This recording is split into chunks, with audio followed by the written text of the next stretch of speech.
The Andy Story. Dear Papa Dudut, lahat tayo ay merong bagay na pinagsisisihan. Yung mga bagay na sana ay hindi na lamang natin ginawa noon upang hindi nagkaroon ng komplikasyon sa ngayon. Minsan naisip ko na sana ay totoong may time machine. Gagamitin ko talaga yon pabalik sa nakaraan upang makipagkita sa batang ako para mabigyan siya ng mag-asawang sampal sa mukha niya at sangkatutak na sermon upang hindi na siya mapariwara pa. Pero imposible naman yon. Kaya nga sa abot ng makakaya ko ay pinapangatawanan ko na lamang ang bunga ng mga desisyon ko noong araw. Bago ko ipagpatuloy ang kwento ng buhay ko ay gusto ko munang magpakilala sa mga kabarangay natin. Itago niyo na lamang po ako sa pangalang Andy. 28 years old, taga Binangonan, Rizal at nagtatrabaho sa isang garment factory. May kinakasama na ako si Lance na sa ngayon ay taong bahay at siyang nag-aalaga sa mga anak namin. 19 pa lamang ako noong nabuntis at 20 anyos naman ang pinanganak ang aming panganay. Sa loob ng 9 na taon naming pagsasama ni Lance ay umabot na sa 5 ang aming mga supling papadudot.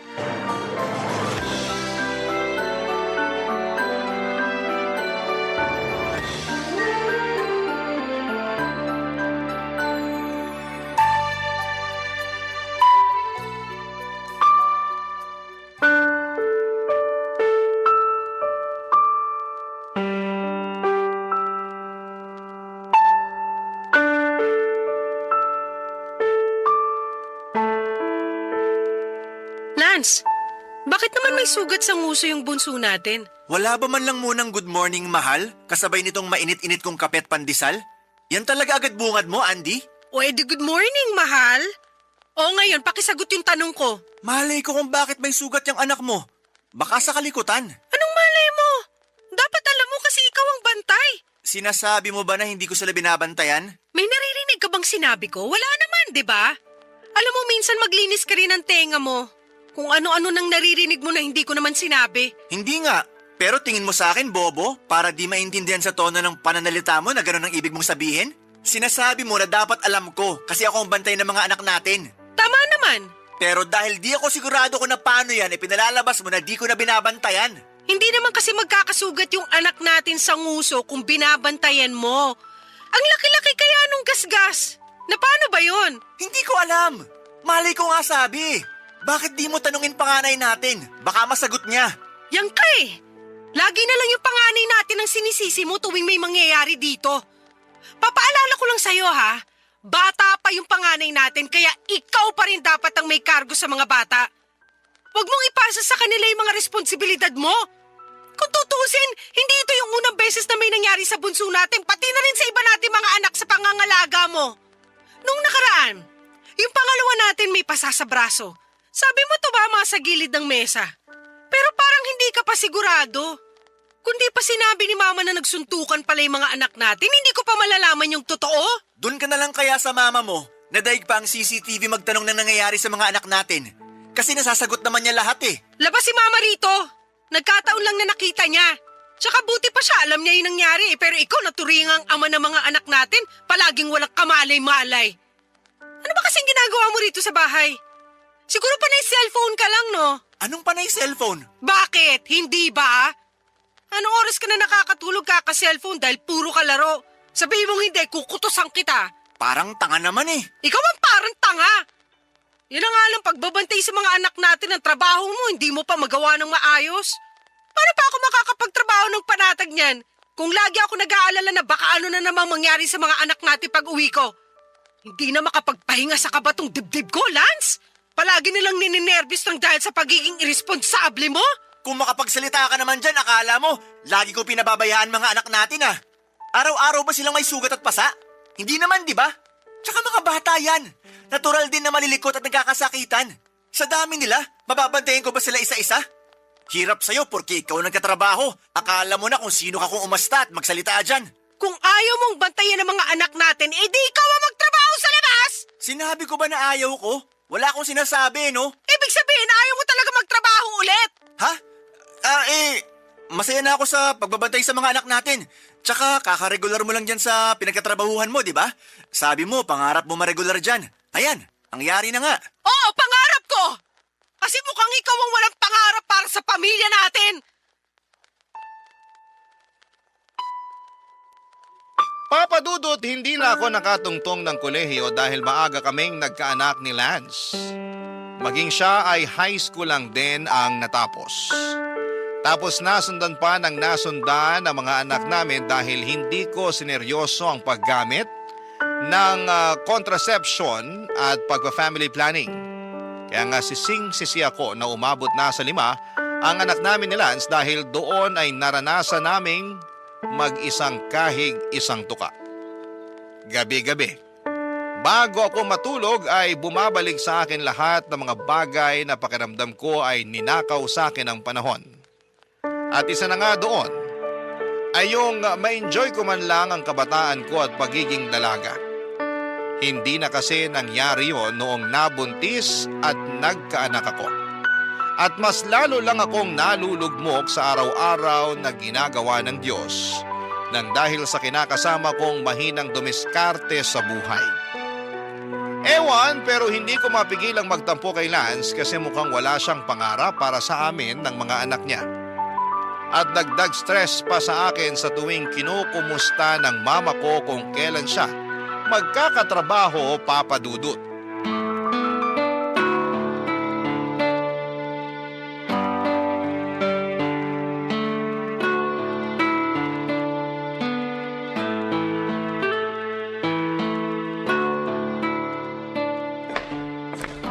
Nak, ginabi ka na naman sa pag-uwi Oo nga po eh.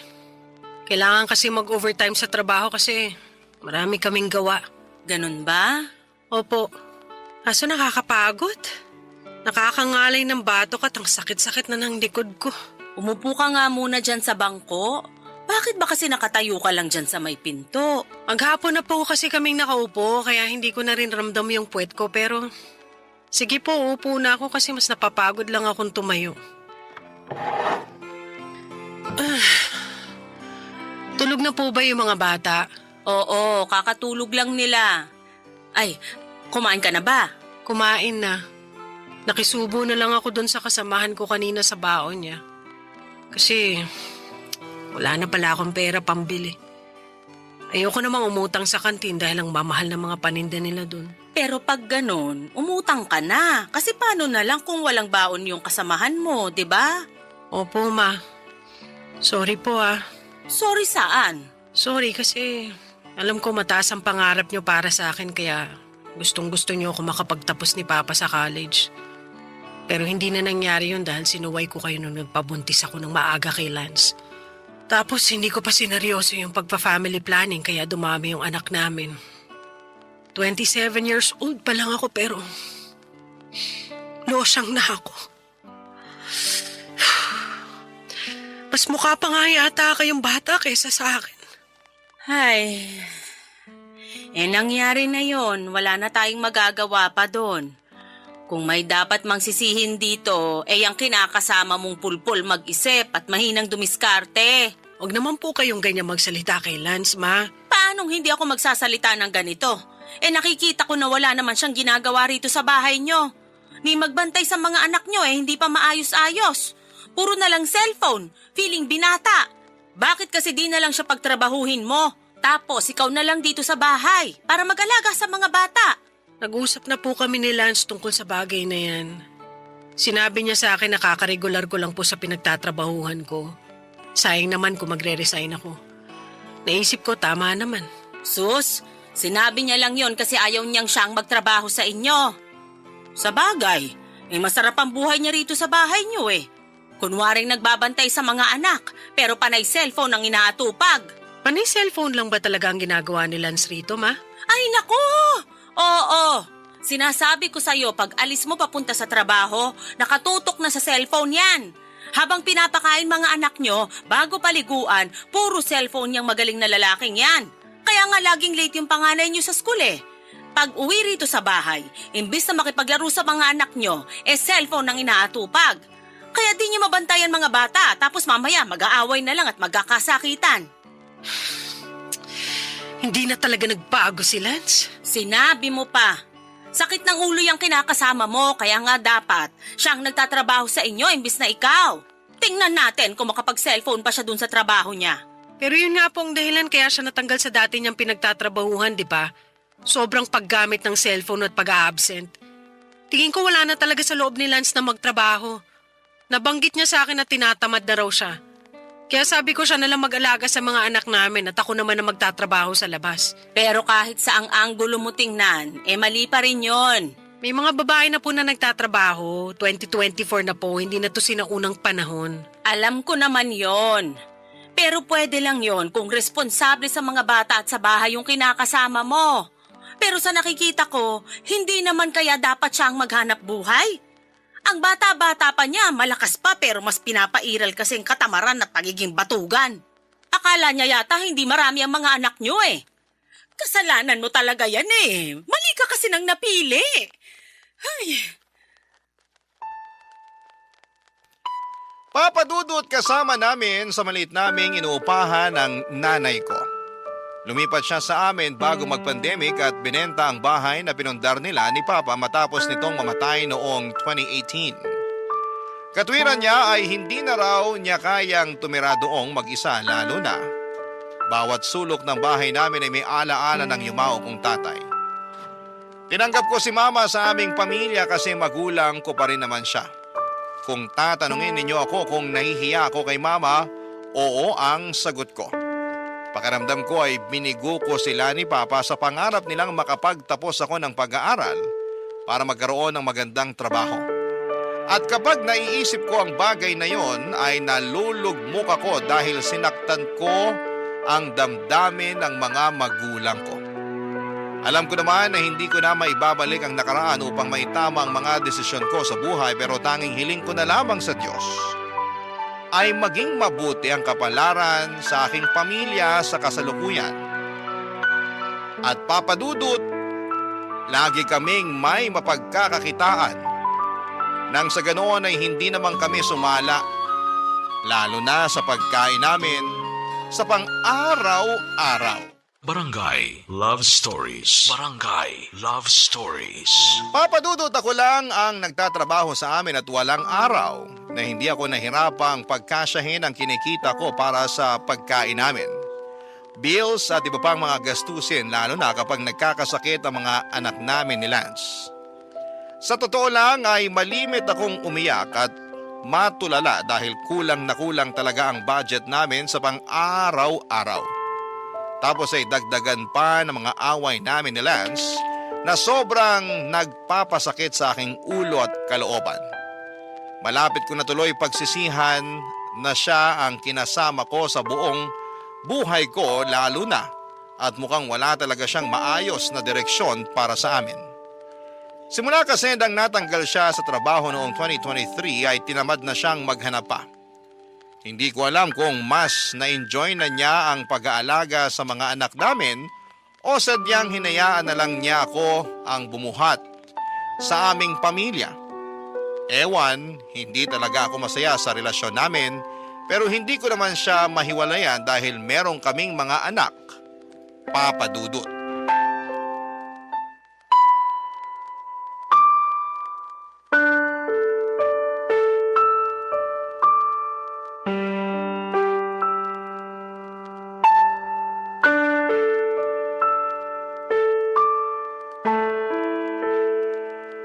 Parang wala na yatang araw na hindi kita nakikitang nakasimangot dyan, nak.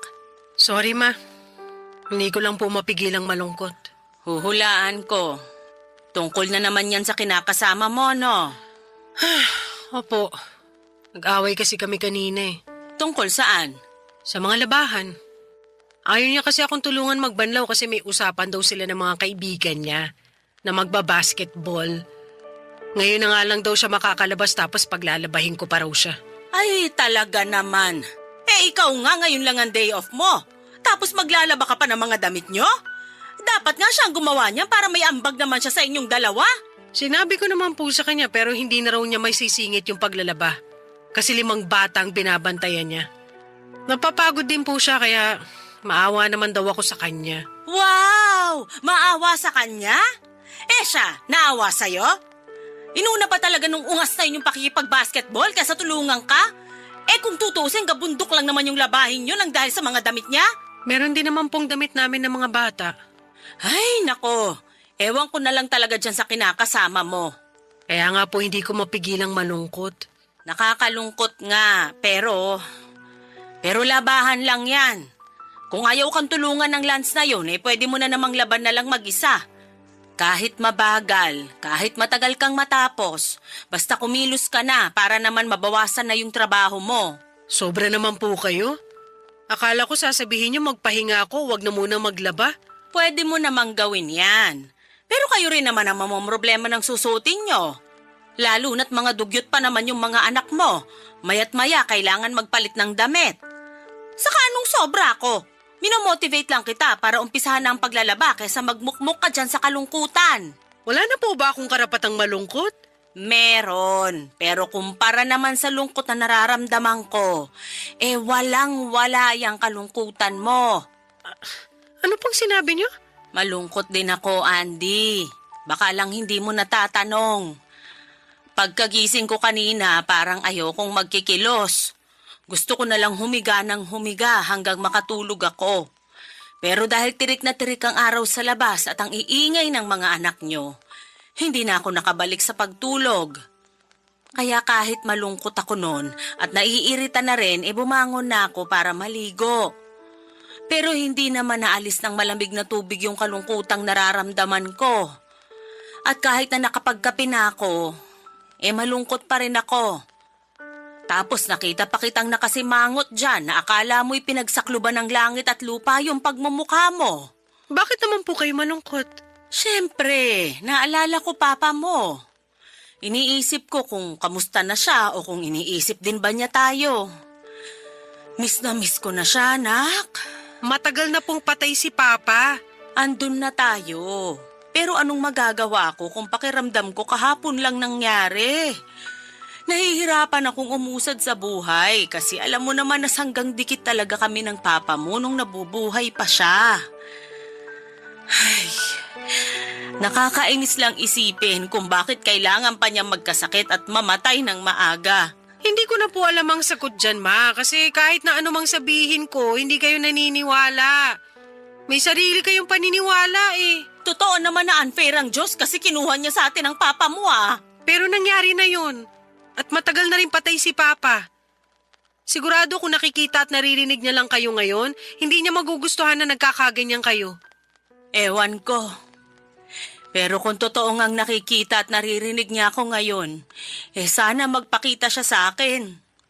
Sabik na akong makita siya at marinig ang boses niya. Imbes na gumaan ang loob ko sa pag-uusap namin yon ni Mama ay mas bumigat pa ang pakiramdam ko, Papa Dudut. Oo, kinumusta nga niya ako pero binaliwala niya pa rin ang nararamdaman ko sa pamamagitan ng pagsingit ng mga pinagdaraanan niya. Para sa mga hindi pa nakakaalam, nag-self-diagnose ang mama ko na meron siyang depression at anxiety mula noong namatay ang papa ko at magpasa hanggang ngayon na hindi pa rin siya nakakausad. Sinubukan ko naman siyang unawain dahil nagluluksa rin naman ako sa pagkamatay ng papa ko pero napilitan na lamang akong umusa dahil sa mga anak namin ni Lance. Para kasing kung isasama ko pa ang pagluluksa kong yon, ay hindi ako makakapag-focus sa trabaho at sa buhay namin ang kinakasama ko kaya pilit ko na lamang sinantabi ang bagay na yon.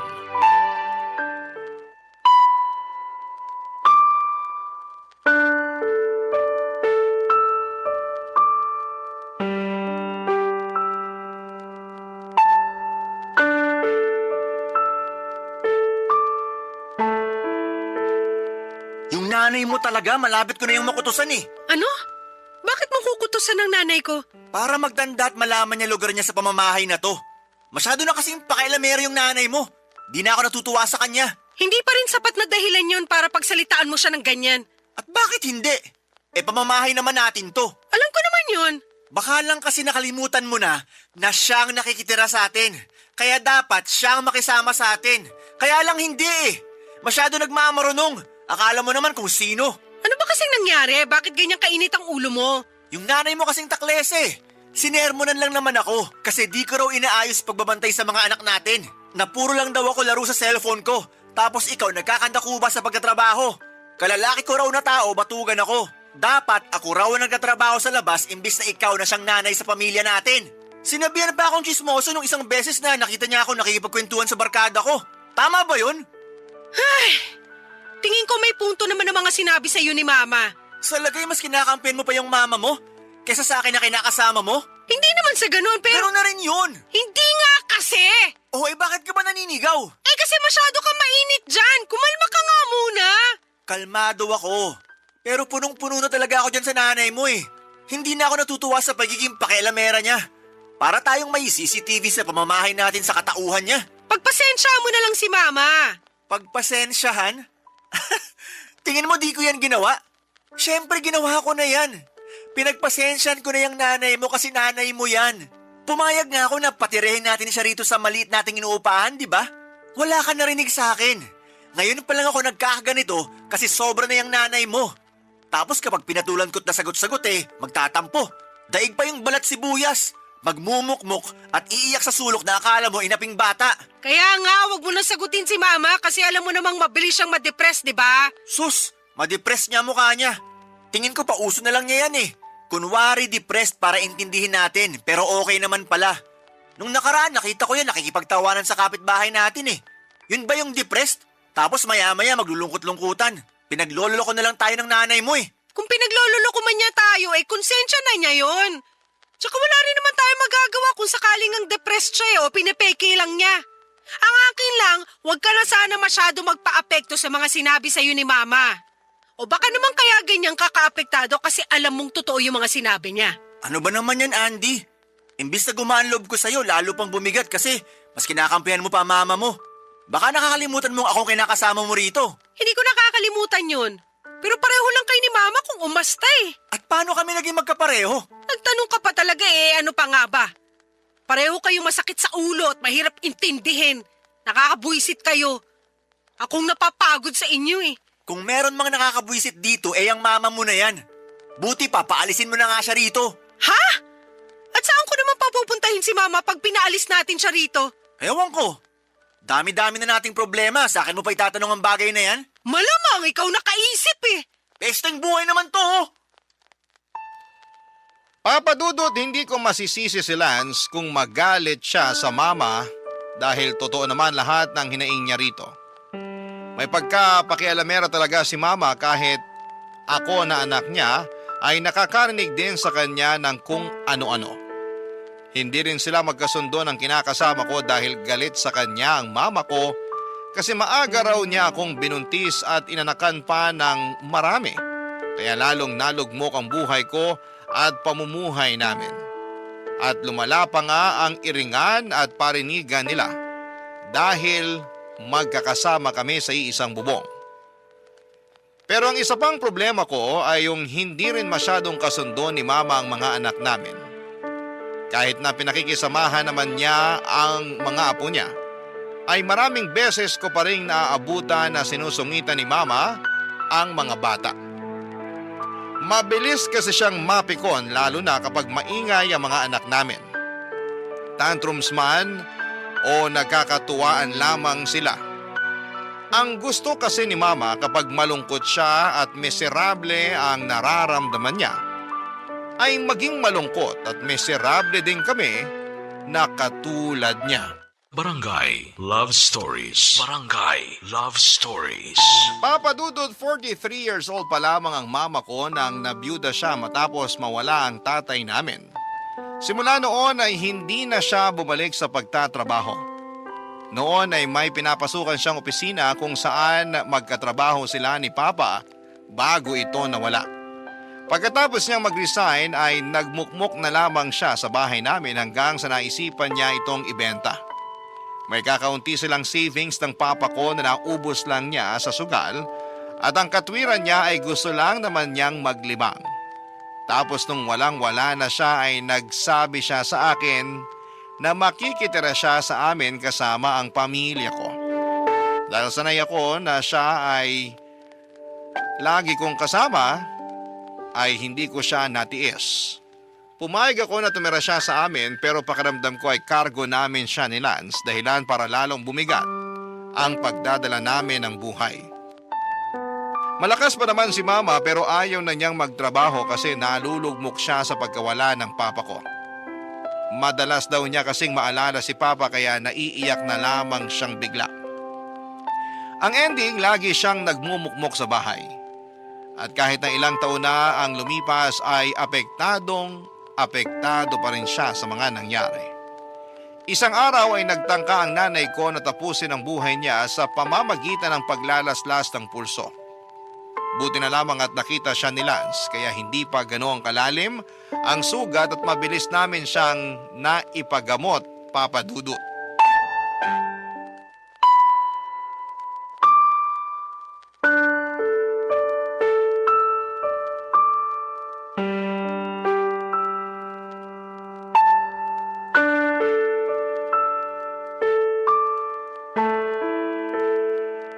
Ma!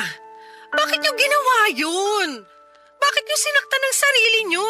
Kasi nga gusto ko nang sumunod sa papa mo. Miss na miss ko na siya, anak. Kagabi na panaginipan ko siya. Sabi ko sa kanya hintayin niya ako kasi susundan ko na siya sa kabilang buhay. Kaya lang bigla naman siyang nawala. Hindi ko na siya nakita paggising ko. Panaginip lang yun, hindi yung totoo. Anong hindi totoo? Kitang-kita ko ang papa mo.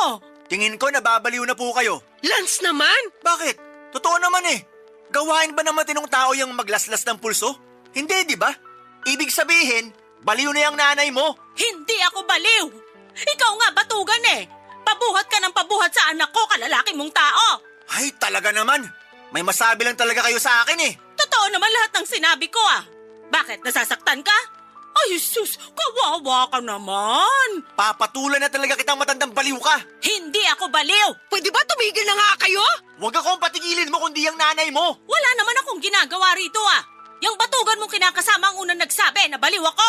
Totoo naman eh. Sinabi na ngang hindi ako baliw. Tumigil na nga kayo! Lance, please, wag mo na sagutin si Mama. At ikaw naman, Ma, please, umayos kayo. Maayos ako ah. Sino may sabing hindi? Kung maayos kayo, sana naisip nyo na mapapagastos lang tayo kung napuruhan yung sarili nyo. Sana naisip nyo na walang-wala na nga kaming pera kasi kulang na kulang yung sinusweldo ko tapos dadagdagan nyo pa yung mga gastusin namin. Gusto nyo talaga kami mapaun sa utang, no? Sabihin nyo, gusto nyo mangyari sa amin yon? Naku, hindi naman syempre. Kung hindi naman pala, bakit kayo ganyan? Hindi ko alam. Basta ko na lang naisip yun eh. Alam nyo yan, pero hinahayaan nyo lang ang sarili nyo na magpadala sa isip nyo. Hindi mo talaga ako maiintindihan kasi wala ka naman sa posisyon ko. Hindi ko na kailangan mapunta sa posisyon nyo dahil baka lalo lang ako masira ng ulo. Nagluksari naman ako sa pagkawala ni Papa pero umusad pa rin ako. Kaso kayo hindi eh. Napag-iwanan na kayo kaya apektado na yung buhay nyo. Tapos dinadamay nyo pa kami may sarili naman kaming problema ng pamilya ko. Ma, please! Kung hindi nyo kami matutulungan sa araw-araw naming pamumuhay, wag na po kayong dumagdag sa mga iniisip namin, lalong-lalo na sa akin. Awa naman kayo sa akin kasi napapagod din po ako. Hindi ko naman kasalanan kung napapagod ka ngayon. Ikaw ang pumili niyan, hindi ako. Masyado ka kasing suwael at hindi ka nakinig sa amin ng papa mo. Tapos pulpul pa at batugan yung lalaking napili mo. Siningit nyo na naman ako. Totoo naman eh. Kasalanan mo kung bakit mahirap pa kayo ngayon sa daga. Ewan ko sa inyo! Ako pa yata'y mauuna mabaliw sa kakaintindi sa inyo. Yang mama mo sisihin mo, wag ako. Isa ka rin sakit ng ulo eh. Ano na namang ginawa ko? Yun nga, wala kang ginawa at wala ka rin ginagawa para sa pamilya natin. Ang malas-malas ko sa'yo, Lance. Nagsisisi na tuloy ako na ikaw pa ang tatay ng mga anak natin. Papa Dudut, dala na rin siguro ng matinding emosyon na naghahalong galit at pag-aalala kaya nasumbatan ko na ang sarili kong ina. Pero sa totoo lang ay may punto naman lahat ng mga sinabi ko. Pagod na akong pakisamahan siya dahil dagdag lamang siya sa mga gastusin namin. Naghihikahos na nga kami sa buhay tapos mapapagastos pa kami ng malaki ng dahil sa kanya. Siyempre nagalit din sa akin si mama at nagkasagutan kami. Hindi rin naman kasi siya papatalo kaya lalong nadagdagan ang sama ng loob ko sa kanya. Gustong gusto ko na siyang paalisiin sa amin pero baka lalo siyang mapahamak sa labas. Isa pa ay natatakot ako sa karma na pwedeng mangyari sa akin sakaling ipagtabuyan ko sa pamamahay namin ang sarili kong ina. Kaya nga pinagsabihan at kinausap ko na lamang siya ng masinsinan na huwag na niyang ulitin ang bagay na yon kasi mauuna pa akong mabaliw sa kanya. Tingin ko ay tinabla naman siya kaya lang makalipas ang 2 linggo ay may ginawa naman si Lance.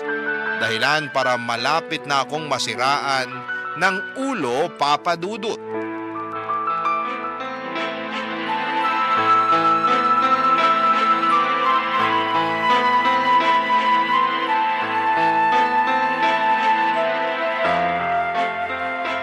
Lance, ano to? Anong ano yan? Teka, bakit mo hawak cellphone ko? Bakit? Masama bang hawakan ko cellphone mo? Hindi, pero... Uy, patay mali siya. Sige, tanong ko, sagot ko.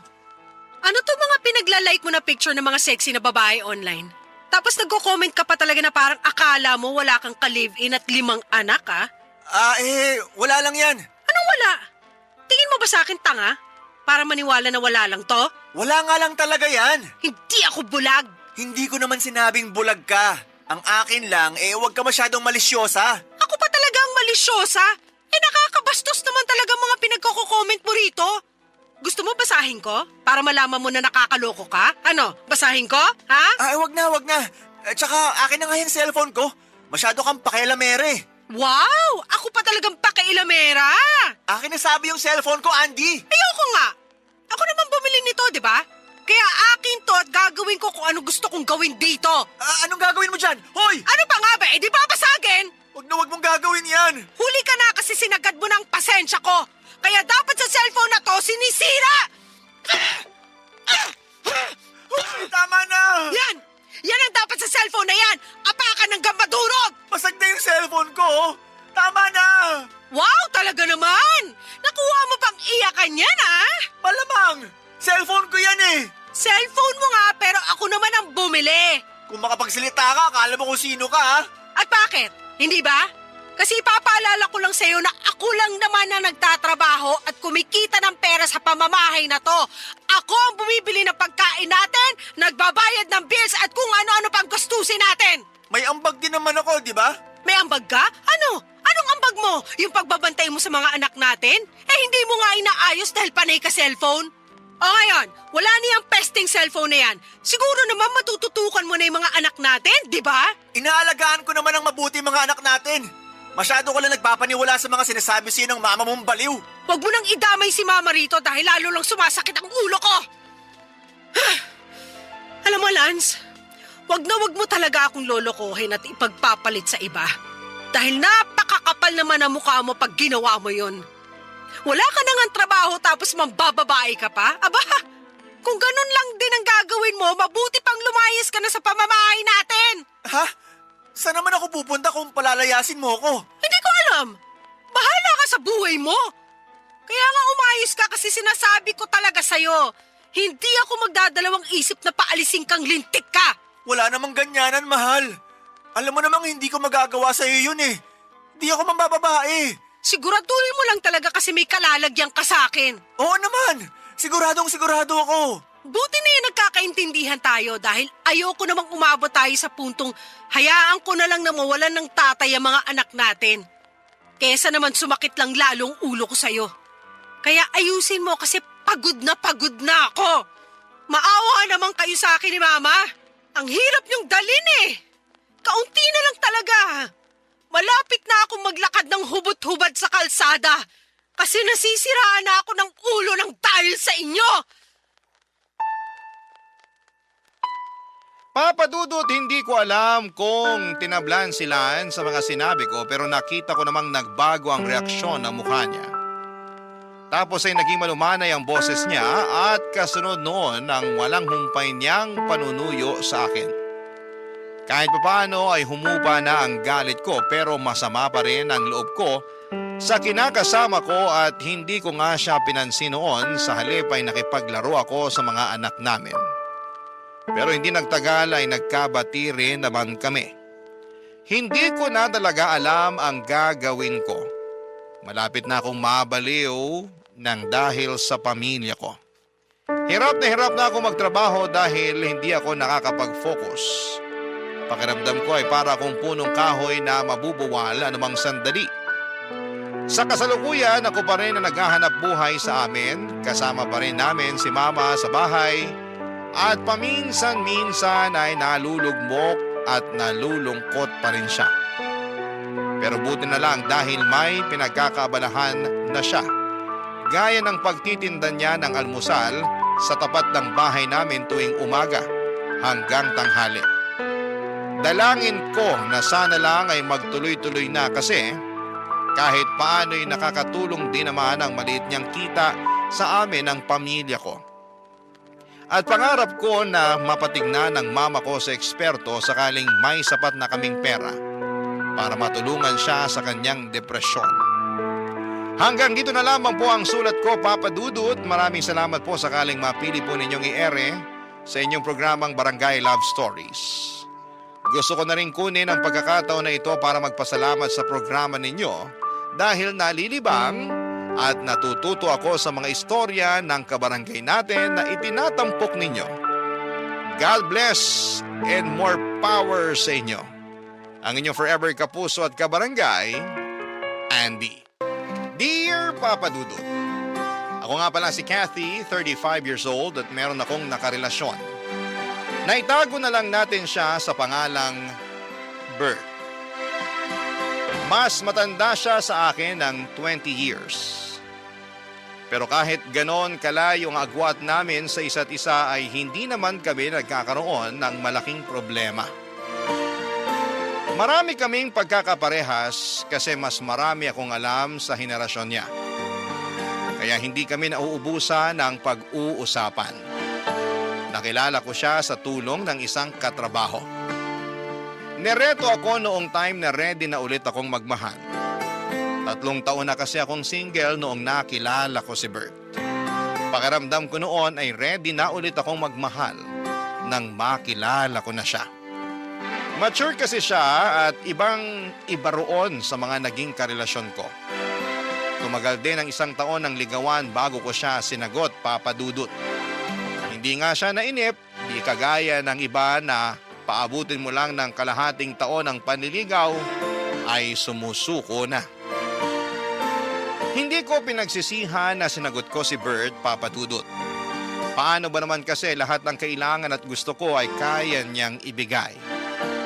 Edad lang naman ang maipipintas ng iba sa kanya. Pero pagdating sa ibang bagay tungkol sa kanya, wala silang ibang masabi. Boto ang mga mahal ko sa buhay sa kanya, Papa Dudut. Gusto na nga nilang magpakasal na kami kaagad. Napag-usapan namin yon pero hindi naman ako nagmamadali. Parang okay pa rin sa akin na mag-boyfriend at mag-girlfriend lamang kami. Hindi naman ako pressured kahit lagpas 30 na. Enjoy pa kasi ako sa situation namin ni Bert, Papa Dudut.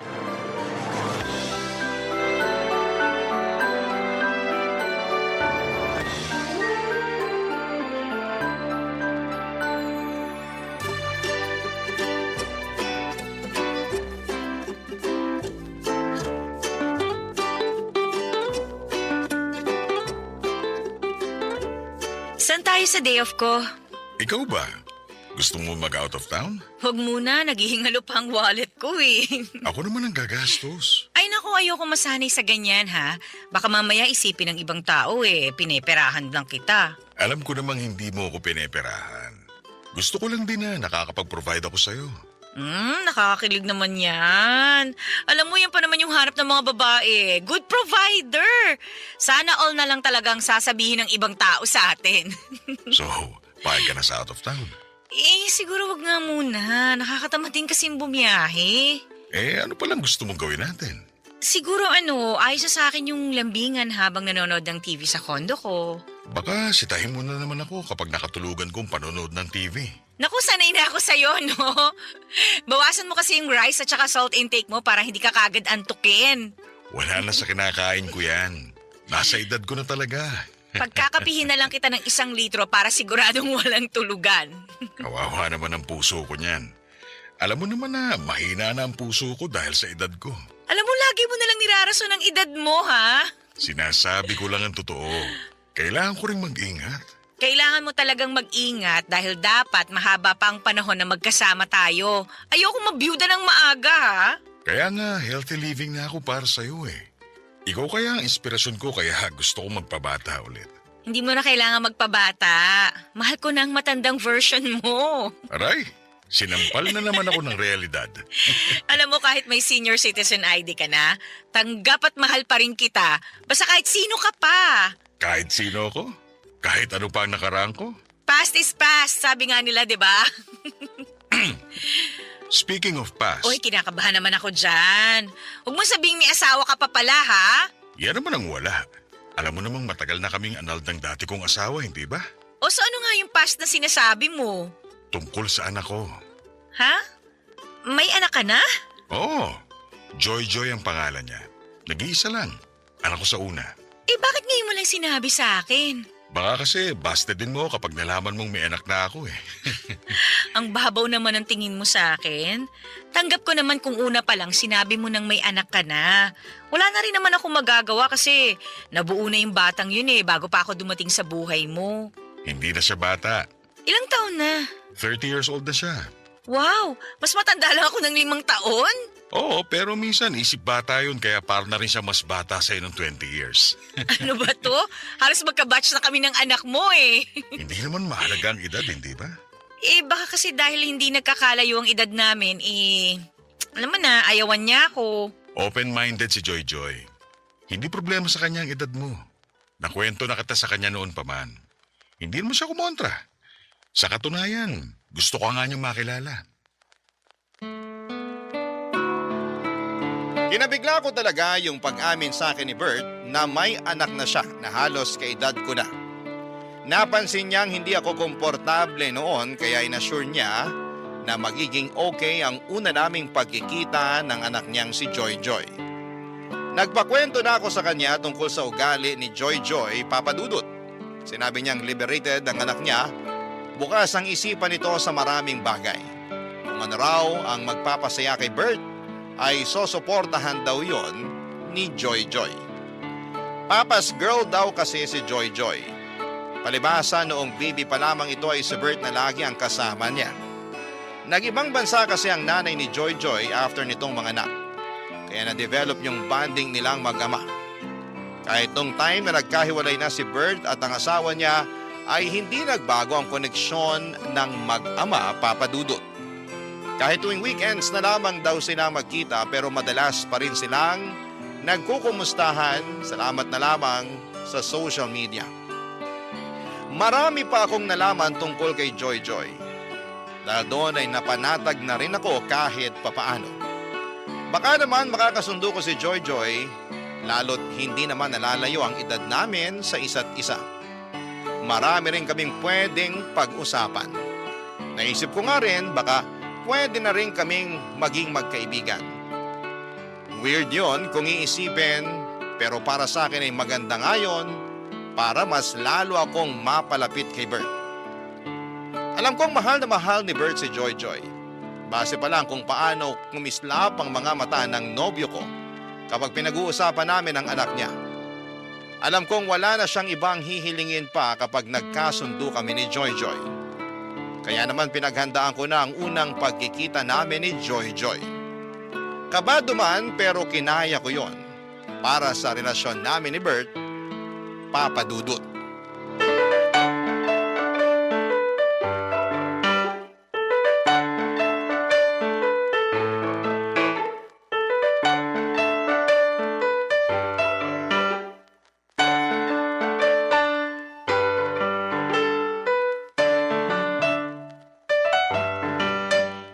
Joy, ito pala ang tita Kati mo. Pwede bang Kathy na lang ang itawag ko sa'yo? Kasi naman 5 years lang ang agwat natin sa isa't isa eh. Ay, mas gusto ko nga yan. Aba, una pala nagkasundo na kayong dalawa. Mukha naman kasing madaling pakisamahan tong si Kathy eh. Saka mukhang marami kaming mapagkakasunduan. Ramdam ko rin eh. Parang may lukso ng dugo ako sa'yo. Ay, nanay lang? Char. Huwag mong sobra ng biro mo, Joy. Baka mabigla naman to si Kathy. Ay hindi. Maganda nga una pa lang nilalapag na niya sa akin yung totoong ugali niya eh. Para wala nang gulatan. Alam mo ngayon pa lang, gusto na kitang maging stepmother. Pero mas mukha tayong stepsisters. Oo nga pala, Joy. Dito matutulog sa bahay si Kathy, ha? Si Papa naman? Anak ba kita para magpaalam ka sa akin kung pwedeng matulog ang girlfriend mo sa bahay mo? Baka lang kasi dito ka rin matulog ngayon. Eh dito naman talaga ako matutulog ngayon. Nakaschedule na, di ba? Wala namang kaso sa akin kahit maglambingan kayo magdamag ni Kathy. Basta wag lang kayo masyadong maingay sa kwarto ha. Walang kaalampagan ng kama. Hoy, huwag yung ganyang biro, ha? Hindi naman maiilang tong si Kathy. Ako ang naiilang eh. Eh di sorry. Sorry Kathy ha kung nabibigla ka sa bunganga ko. Sana masanay ka na. Ganito lang talaga ako makipag-usap kay Papa para lang kaming magkaedad.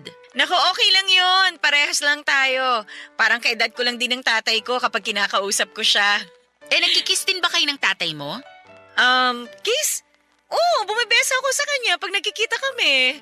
Ha? Beso lang? Para naman kayong magkaibigan lang? Eh, paano pala dapat? Pa, beso lang yung sa kanila oh. Bakit tayo kiss sa lips? Kiss sa lips? Oo. Yun ang nakasanayan namin mula nung baby pa siya. Love language namin yun. Ah, nung bata pa lang si Joy. Mula pagkabata niya hanggang ngayon. Hanggang ngayon? Consistent kami ni Papa dyan. Joke to, no? Anong joke? Sampulan nga natin pa. Okay na. Hindi na kailangan patunayan yung joke nyo. Natatawa na ako. Bahala ka.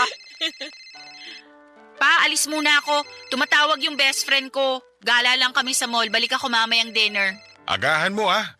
Sumabay ka sa amin ni Kathy mag-dinner. Sure. Bye, Kathy. Bye, Pa. Pakis nga ako. Lambot naman ang lips ng dalaga ko.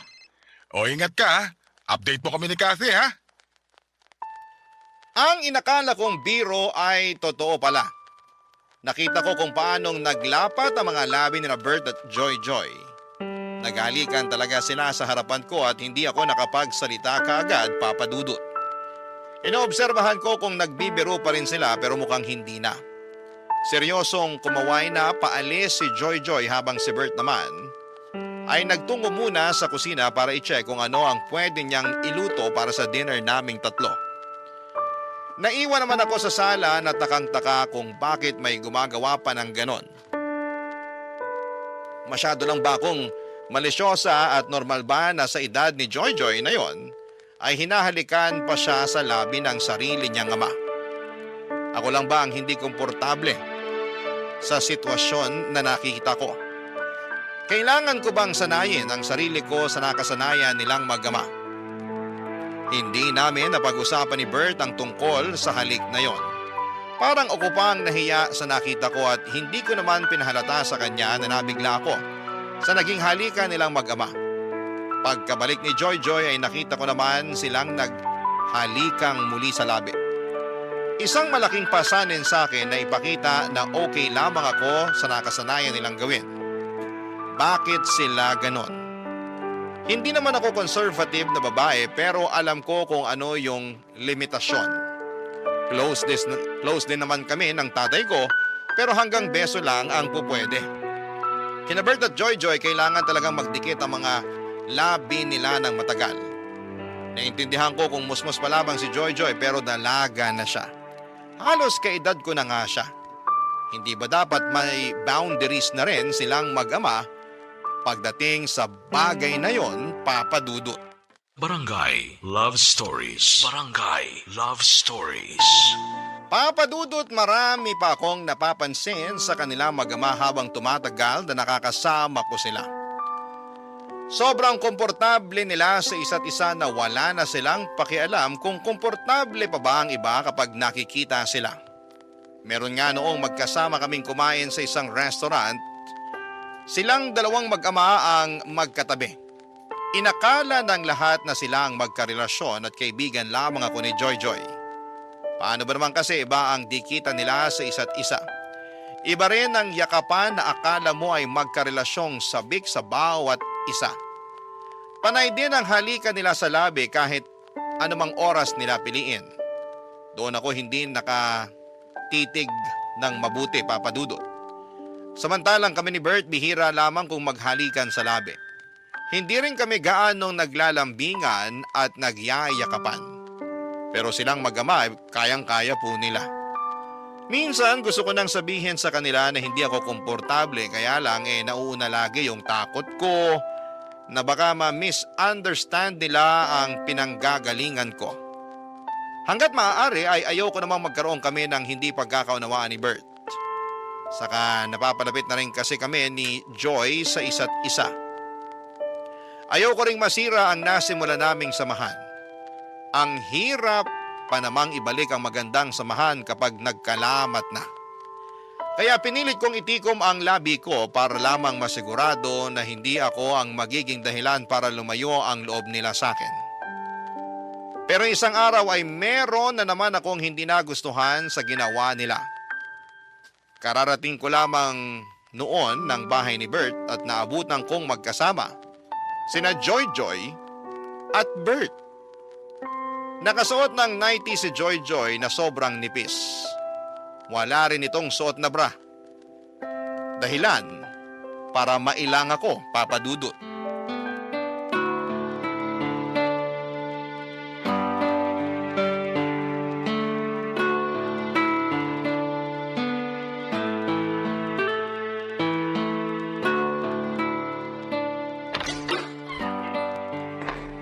Bert? Kathy, late ka na dumating ha. Sorry na traffic kasi ako eh. Kanina ka pa namin hinihintay, Kathy. May nirekomenda kasi akong movie kay Papa. Tara, panoorin na natin. Okay, sige. Joy Joy, Ano yun? gusto mo bang humiram ng pajama or jacket? Meron ako dyan. Ha? Para saan? Naka-nighties ka kasi tsaka wala ka pa yatang bra. Ganyan talaga manamit yan kapag dito sa bahay natutulog. Lagi kasi siyang naiinitan. Masanay ka ng ganitong suot ko, Kathy. Saka ayaw akong nagbabra kasi masakit sa likuran. Kailangan din naman kasing ipahinga yung dibdib niya sa bra. Hayaan mo na siya. Okay. Kala ko kasi wala siyang magamit na ibang damit. Hindi nga rin ako nakapanty eh. Seryoso ka ba dyan? Yan ang payo ko sa kanya. May nabasa kasi ako na dapat hindi palagi nagpapante ang babae. Dahil? Nakalimutan ko na eh. Magpalit ka na ng pambahay para makanood na tayo rito. Dali. Joy Joy, sure ka bang ayaw mong humiram ng ibang damit sa akin? Hindi nga, okay lang ako.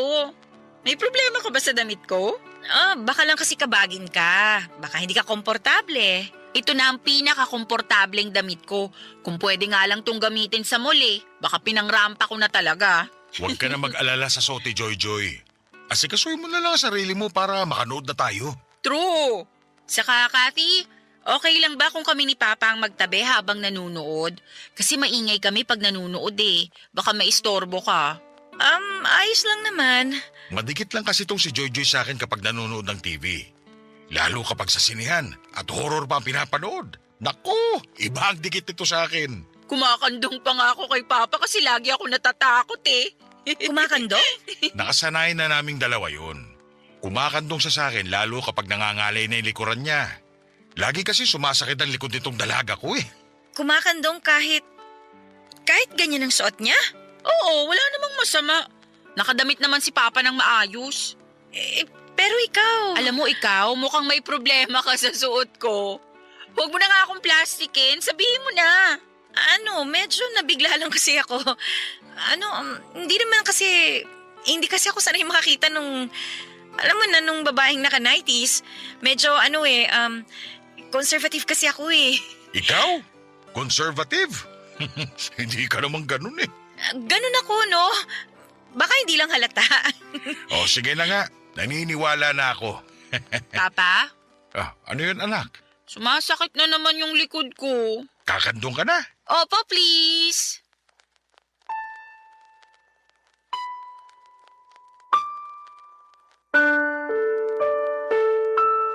Nang nalaman ko bandong si Joy Joy kay Bert, natulala na lamang ako sa mga nangyari. Nagmadali akong pumunta sa kwarto hindi para magbihis kundi para magpakalma ng sarili ko. Naiinis ako sa ginagawa nila pero mas naiinis ako dahil wala naman akong magawa. Para pigilan sila, Papa Dudut. Parang ang helpless ko sa sitwasyon na yon. Gustuhin ko mang magsalita, natatakot ako dahil baka ma-offend ko sila. Noong sinubukan ko nga na magpasimple pero kamuntik nang magalit itong si Joy Joy. Doon ako natakot, Papa Dudut.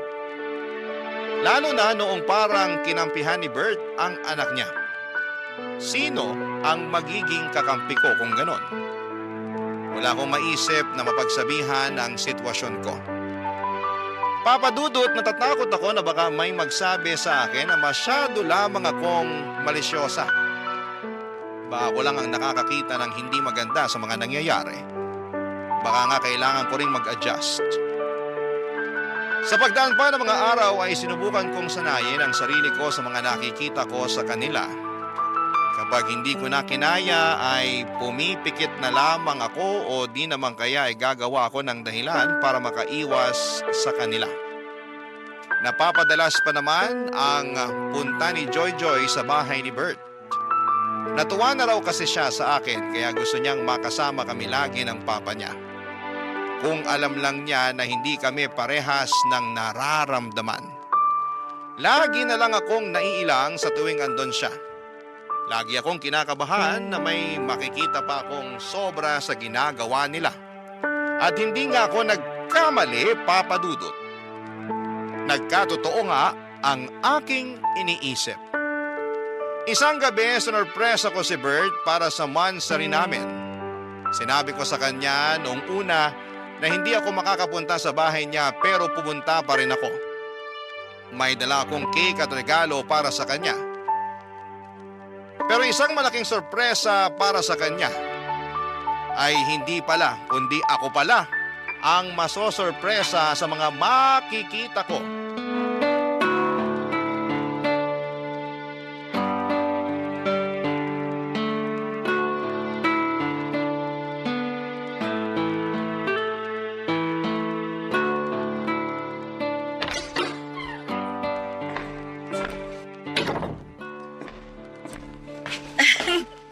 Happy Mansary! Kathy, akala ko hindi ka pupunta. Gusto kitang sorpresahin eh. Happy Mansary! Ikaw talaga. Sana nagsabi ka. Di hindi na yung surprise. Bumili pala ako ng cake at saka... Kathy! Sabi ni Papa hindi ka raw pupunta rito sa bahay. Kasi bala ko lang naman siyang sorpresahin kaya nagpanggap akong hindi pupunta. Mukha namang na-surprise si Papa. Maski na ako. Kahit ako na sorpresa sa'yo eh. Bakit ka naman na-sorpresa? Palagi naman akong andito sa bahay ni Papa. Nasurpresa ako sa suot mo. Ha? May mali ba sa suot ko? Wala namang problema. Nakapanty at bra lang kasi siya. Sabi ko naman sa'yo, mabilis mainitan at pagpawisan to si Joy Joy. May aircon naman, di ba? Hindi effective yan sa akin. Di ba, Papa? Kahit combo pa ng electric fan at aircon, may initan pa rin niyang si Joy Joy. Tingnan mo sa susunod para maniwala ka. Buti nga naabutan mo pa akong nakabra ngayon eh. Madalas kasi. Hindi siya nagbabra? Ba't pa ba ako nagtaka? Uy, may dala kang cake! Ano flavor to, Kathy? Mocha. Uy, paborito ko to. Pa, subuan mo ko ha. Sige, ikaw pa ba? Kuha ka na rin ng platito at panghiwa. Teka, punta na ako ng kusina. Bert, kailangan nating mag-usap. Para saan? Kain muna tayo. Hindi na ako kakain. Sa inyo na lang ni Joy Joy ang cake na to. May problema ba? Hindi ba halata? Ano bang problema? Kayo ng anak mo. Hindi mo ba nakikita kung gaano kasagwa yung mga ginagawa nyo? Anong masagwa? Excited na akong lantakan tong cake. Papa, kandungin mo ko please. Masakit na naman tong likod ko eh. Teka lang muna, Joy Joy ha. Nag-uusap pa kami ni Kathy. Wala na tayong dapat pag-usapan. Pakinggan nyo kung paano kayo mag-usap ng anak mo para maintindihan mo kung bakit ako ganito. Teka, ano bang nangyayari? Pumunta lang ako ng kusina tas nag-aaway na kayo bigla? Ikaw, Joy Joy, kasali ka sa problema. Bakit ba kasi ganyan ka manamit sa tuwing nandito ka sa bahay ng papa mo? Kasi bahay naman to ni Papa ko at isusuot ko kung anong gusto ko. Dalaga ka na! 30 ka na! Ilugar mo naman ang pananamit mo. Hindi pwedeng naka-brat panty ka lang tapos kakandong ka sa tatay mo. Ano yun? Tapos lagi kayo naghahalikan sa labi? Malisyosa lang ba ako o mali na yung ginagawa nyo? Malisyosa ka lang. Walang mali sa ginagawa namin ng anak ko. Ito na ang nakasanayan namin bago ka pa dumating. Huwag naman sanang marumi ang isip mo, Kathy. Gusto pa naman kita para kay Papa. Thank you na lang, pero hindi ko na kaya tong ginagawa nyo. Sa inyo na tong cake. Mag-enjoy kayong kumain habang magkakandong. Sa sobrang inis ko ay nagmadali na akong umalis.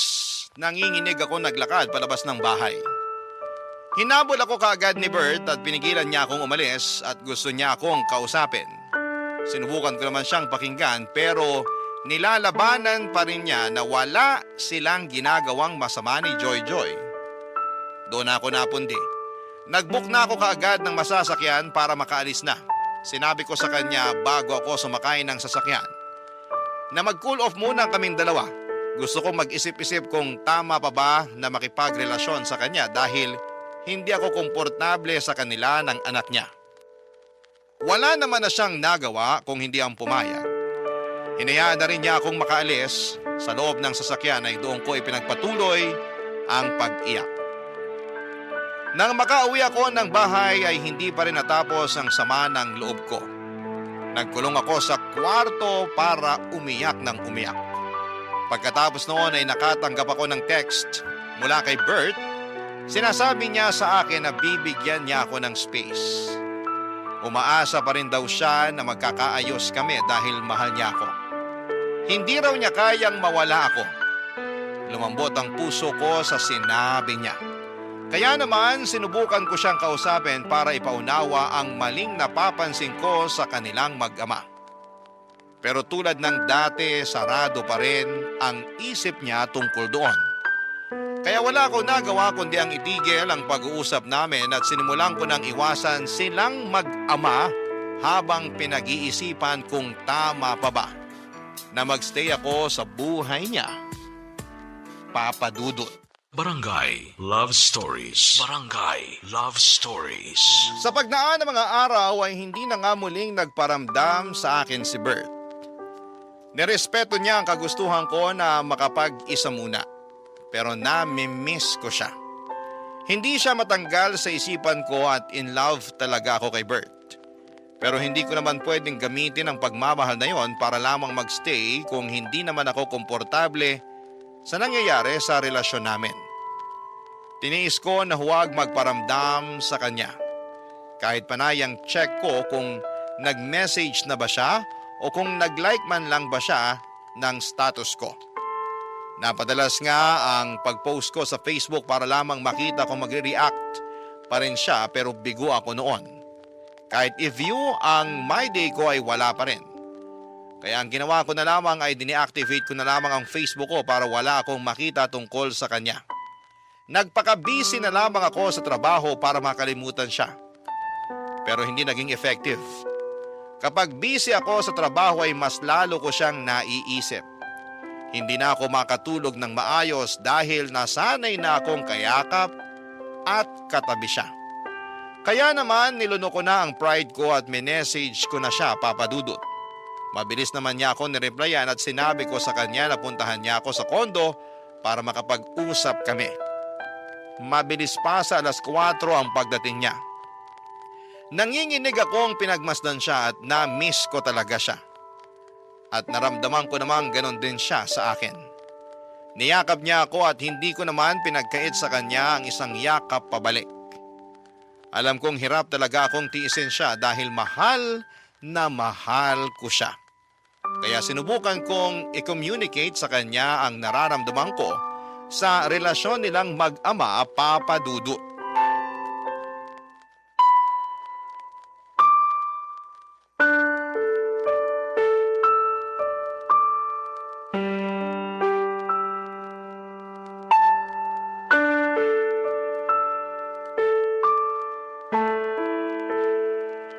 Namiss talaga kita. Mabutit naisipan mo nang makipag-usap sa akin. Namiss mo ba ako? Namiss kita, pero Pwede kayang wag na tayong mag-away. Okay na sana to. hindi na tayo mag-aaway basta mapag-usapan lang natin yung tungkol sa inyo ni Joy Joy. Baka mas lalo lang tayong magkagulo eh. Pwede bang kalimutan na lang natin yun? Hindi ko pwedeng kalimutan yon. Sana pala, hindi mo na lang ako pinapunta rito. Kung hindi ka pa pala okay tungkol doon. Kaya nga kita pinapunta dito para maging okay na tayo. Kailangan lang nating pag-usapang dalawa yon para matapos na. Masyado lang kasing marumi ang isip mo. Hindi marumi ang isip ko. Kahit sinong iharap mo, ganun din ang mararamdaman. Nakakailang. Hindi komportabling tingnan. Ganun lang kami ng anak ko. Kasalanan ba namin kung close kami? Masyado kayong close. Wala namang masama ron. Anong gusto mo? Maging cold at pabaya akong ama sa kanya tulad ng iba? Hindi mo kasi maintindihan yung sinasabi ko eh. Sobra kayang laswa yung nakikita ko sa inyong dalawa. Naghahalikan kayo sa labi. Hindi lang tuwing aalis siya o darating ha. Basta kapag masaya kayo o kahit walang ginagawa, bigla na lang kayong maghahalikan. Para kayong magkarelasyon eh. Halik ng isang ama lang yun. Pwede naman sa pisngi na lang o kaya naman sa noo. Kathy naman. Huwag mo rin akong simulan sa pagsusot niya ng brat panty sa bahay mo habang nakakandong sa'yo. Minsan nga naka-nighties lang eh. Sige. Sa susunod sasabihan ko siya na sa tuwing pupunta siya sa bahay ko, huwag siyang kakandong sa akin. Ugaliin niyo na maglagay ng limitasyon sa pagiging close niyo. Sobra ka naman, Kathy. Anak ko yun eh. Nasanay na kami sa ganun. At wala naman kaming nasasaktang ibang tao sa ginagawa namin. Anong tawag mo sa akin? Hindi man ako nasasaktan sa ginagawa niyo pero naiilang talaga ako eh. Hindi ko alam kung bakit hindi mo yun makita. Kasi wala naman ako nakikitang masama. Baka nga nagsiselos ka lang kasi sobrang close kami ni Joy Joy. Baka pakiramdam mo, nawawalan na ako ng oras sa'yo. Ha? Bakit ko naman pagsisilosan ng anak mo? Hindi lang ako komportable sa pinapakita niyo sa akin kapag nakaharap ako sa inyo. Ay, nako. Parang wala namang mananalo sa usapang ito. Ay wala talaga. Hanggat hindi mo nakikita kung ano yung point ko. Bert, sabihin mo nga sa akin, ano pa ba yung madalas niyong ginagawang mag-ama para ipakita yung closeness niyo sa isa't isa? Mga normal na bagay lang. Anong normal na bagay? Tabi kami matulog. Nakapanty at bra na naman ba siya? Sabi ko naman sa'yo, mabilis siyang mainitan eh. Ay naku! Ano pa?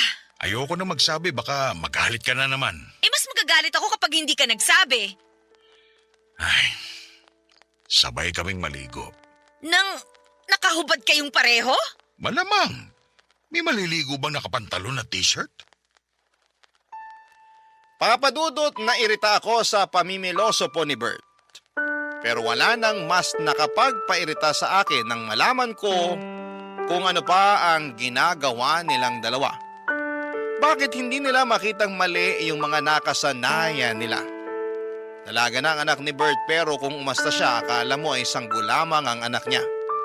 Halos kilabutan ako sa mga sinabi ni Bert, Papadudot. Kasama mong matulog ang anak mo ng nakahubad? Kasama pang maligo ng nakahubad? Paano sila nagiging bulag sa mga ginagawa nila? Wala bang ibang taong nagsasabi sa kanila na may mali na? Ang dami kong tanong noon pero dahil sa galit ko ay mas pinili ko na lamang na paalisin si Bert. Baka kung ano pa ang maidagdag niya na makapagpawala ng respeto ko sa kanya. Hindi ko na kinaya. Minessage ko siya at sinabing tapos na kaming dalawa, Papadudot. Hindi naman niya ako nireplyan. Mabuti na rin yon para mamatay na yung natitirang pag-asa sa puso ko na magiging maayos pa kaming dalawa. Panayang iyak ko habang nag-move on. Yun marahil ang pinakamasakit na breakup sa akin. Hindi kasi ako ready na magkahiwalay kami ni Bert. Pero kailangan kong gawin dahil hindi ko na kayang tanggapin yung nakikita ko sa kanilang mag-ama. Hindi na siya nagparamdam pa ulit sa paglipas ng buwan. Hanggang isang araw ay nagulat na lamang ako sa isang bisitang dumating sa bahay ko. Si Joy Joy. Kumatok ito sa pinto at nang buksan ko ay nakita ko ang malungkot na mukha ni Joy Joy. Hindi ko alam kung paano siya haharapin. Naiilang ako sa kanya pero gusto kong pakinggan kung ano man ang gusto niyang sabihin, Papadudot.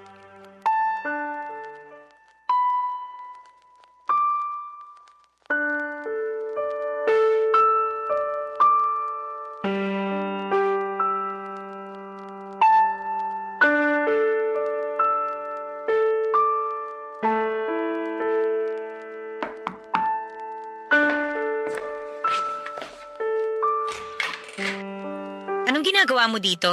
Makikipag-usap sana sa'yo. Pasok ka. Inutusan ka ba ng papa mo na pumunta dito? Hindi, nagkusa ako. Tungkol saan naman ang pag-uusapan natin? Alam mo na kung ano. Hindi naman na kailangan. Hiwalay na kami ng tatay mo eh. Wala na ring sense para pag-usapan pa yon. Alam kong mahal niyo pa ang isa't isa. Lalo na si Papa. Kung alam mo lang kung gaano kalungkot si Papa ngayon. Kasalanan naman niya. Hindi niya ako pinakinggan eh. Pinakinggan ka naman namin. Kaya lang, kami ang hindi mo maintindihan. Ako nga tong hindi niyo maintindihan eh. Wala bang nagsasabi sa inyo na nakakailang ang mga ginagawa niyo? Wala naman kaming natatapakang ibang tao. Yung tanong ko ang sagutin mo. Wala bang pumupuna sa ginagawa niyong mag-ama? Meron, pero... So hindi lang pala ako, no? Pero pinaramdam niyo sa akin na ako lang tong malisyosa. Kasi hindi naman big deal sa amin eh. Ewan ko ba sa ibang tao kung bakit hindi sila maging open-minded? Ang hirap maging open-minded sa ginagawa niyo, Joy. Parehas mo rin pala yung mga niligawan at naging ex ni Papa eh. Akala ko pa naman iba ka sa lahat. So marami pala kaming kontra sa ginagawa niyo ng tatay mo. Kasi makikitid ang utak nyo. Ay naku, Joy, makinig ka. Hindi ako kontra sa pagiging malapit niyo sa isa't isa ng tatay mo. Pero sana sa edad mo, dapat alam mo na kung ano yung mga bagay na hindi mo ginagawa kasama siya eh. Hindi ka na pwedeng naka-bra at panty lang habang kumakandong sa kanya. Wala na rin sanang halikan sa labi na maganap. Bumeso ka na lang tulad ng ibang mga anak. Sa ganun ako pinalaki ni Papa eh. Kaya nga sinasabi ko sa'yo na mali ang tatay mo na ipagpatuloy pa kung ano yung ginagawa niyo noon. Kahit yung pagtulog na nakahubad ka, katabi siya. Sinong hindi magtataas ng kilay kapag nalaman nilang ginagawa niyo yung ganon? Parehas mo talaga ang mga ex ni Papa. Pinagseselosan nila ako dahil sobrang close naming dalawa. Hindi na selos yung nararamdaman nila. Namin. Hindi na kami komportable. Ang nanay mo ba? Alam ba niya yung ginagawa niyo? Hindi naman siya nagtatanong eh. O subukan mo sabihin sa kanya para magkaalaman na. Baka hindi ka na niya ulit papuntahin sa tatay mo kapag nalaman niya yan. Open-minded ang nanay ko. Kaya alam kong wala lang sa kanya to kapag sinabi ko sa kanya. Okay, sige. Hindi na ako lalaban kasi buhay niyo naman yan eh. At saka, tapos na rin kami ng tatay mo. Good luck na lang sa next na stepmother mo kung payag siya sa mga inaakto niyo. Pero Kathy, ikaw na kasi ang gusto ko para kay Papa. Kahit may hindi tayo pinagkakaunawaan, alam kong ikaw yung dapat para kay Papa. Saka alam kong mahal na mahal ka rin niya. Sa'yo ko lang siya nakitang ganun kasaya eh. O so, anong punto mo? Baka naman pwede mo nang isang tabi yung pagkailang mo sa ginagawa namin ni Papa. Tapos balikan mo na siya. Naaawa na kasi ako sa kanya eh. Please, Kathy. Please. Nangingilid ang mga luha ni Joy habang pinapakiusapan akong balikan si Bert. Aminado akong naapektuhan ako sa huling sinabi niya. Nakaramdam ako ng kurot, mas lalo namang nag-ingay ang puso ko. Isinasagawa na naman itong sinisigaw na naman itong muli si Bert. Bigla ko namang na-miss si Bert, Papa Dudut. Pinalis ko muna si Joy para makapag-isip-isip ako bago siya tuluyang lumabas ng pintuan. Hinawakan pa nito ang kamay ko at nagmakaawa na huwag ko raw iwan ang tatay niya. Hindi raw niya kayang makitang lugmok sa kalungkutan ng tatay niya. Doon ko naramdaman kung gaano niya kamahal si Bert. Tumango na lamang ako at sinabing kami na lang ng tatay niya ang mag-uusap sa dapat na gawin. Pagkatapos noon ay nagmadali akong isarado ang pintuan at doon ako napasantad. Para ako nanghina sa naging usapan namin. Ilang araw na akong naguguluhan sa dapat kong gawin, Papa Dudut. Mahal na mahal ko po si Bert. Wala na akong ibang lalaki na nakikitang makakasama kung hindi siya. Kaya lang ay hindi ko talaga matanggap ang ginagawa nilang mag-ama. Sinubukan ko namang sabihin yon sa kanila pero mukhang hindi nila babaguhin ang nakasanayan nila. Kasi hanggang sa dulo ay pinapakita nilang walang mali sa ginagawa nila. Ano po ba sa tingin ninyo ang dapat kong gawin? Wala na akong ibang problema kay Bert maliban nga roon sa kakaibang closeness nilang mag-ama. Hindi ko na alam kung ano ang gagawin ko at sana'y matulungan niyo ako. Isa po akong masugid na tagapakinig ng inyong #1 radio station sa Barangay LS 97.1, lalo na ang inyong programang Barangay Love Stories. Makakaasa kayo sa patuloy na pagsuporta ko bilang pasasalamat sa pagbahagi ng aking kwento. Ang inyong forever kapuso at kabarangay, Kathy.